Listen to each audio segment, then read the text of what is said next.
You've heard the name your entire life. You've seen the paintings, read the verses, heard the sermons. But what if the real message of Jesus wasn't about religion? What if it was about reality? Long before the churches, the rituals, the rules, there was a man, not just a figure of faith, but a consciousness in full remembrance of who he truly was.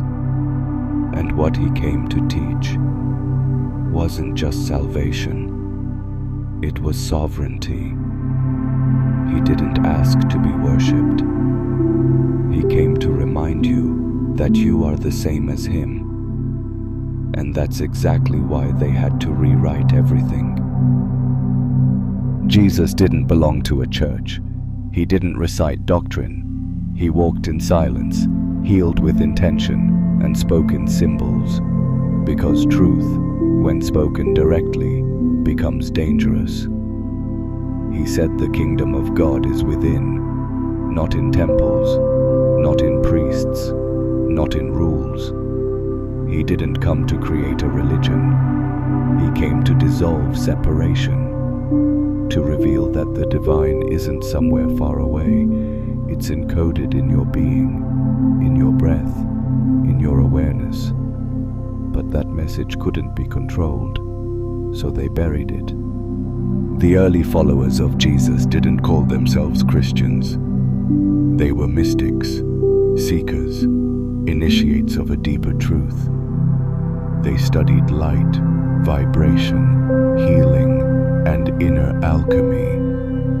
The Gospel of Thomas, one of the suppressed texts, records Jesus saying, "He who drinks from my mouth will become as I am, and I shall become him." Not worship, unity. He wasn't saying, "Follow me."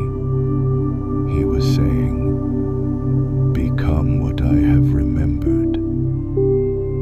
But that kind of empowerment doesn't build empires. Fear does. Control does. So they erased his real voice and replaced it with obedience. Why do you think he spoke in parables? Why didn't he lay it all out clearly? Because he knew truth isn't meant to be handed over. It's meant to be uncovered, realized from within. His teachings weren't designed to inform your intellect. They were meant to awaken your soul, to stir something ancient inside you, something beyond language. He wasn't hiding truth. He was protecting it from those who would twist it. And eventually, they did. The Council of Nicaea, Rome, the construction of a new narrative. They took a living message of light and buried it under fear, guilt, and hierarchy. They told you God is above you, that sin is your nature, that you need intermediaries to reach the divine. But Jesus said, "You are God's. The light is within you. What I do, you shall do, and greater still." That's not religion, that's remembrance. And remembrance doesn't need permission. He healed not through power, but presence. He raised the dead not with magic, but by activating belief. He didn't divide people by sin. He saw through it, straight into their essence. The blind, the sick, the forgotten. He saw the divine in them all. And when they were seen, they remembered themselves. And when they remembered, they healed. This wasn't miracle. It was frequency. A reality shift triggered by pure, unconditional awareness. That's what they feared most. Not the man,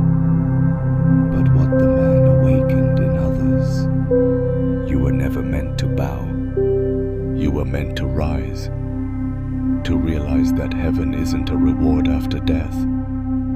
It's a state of being, a vibration, a level of consciousness you can step into now. Jesus wasn't preparing you for the end. He was showing you how to begin, how to live as a soul, not a shadow. But that message had to be silenced, because a soul in full awareness is uncontrollable.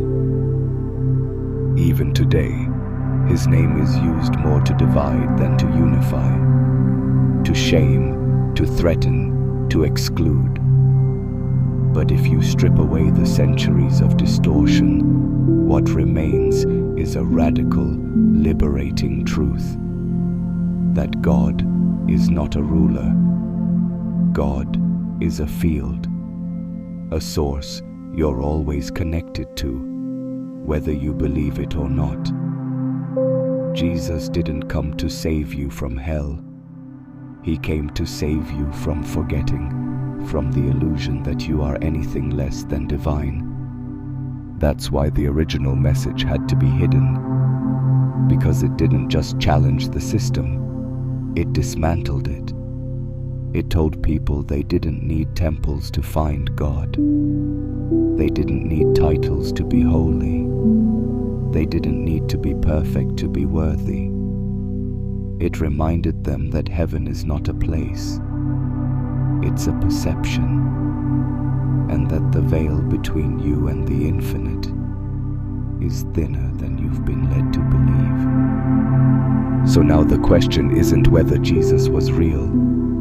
The question is, are you ready to become what he remembered? To look within instead of above, to see the divine not just in the sky, but in your hands, your breath, your reflection.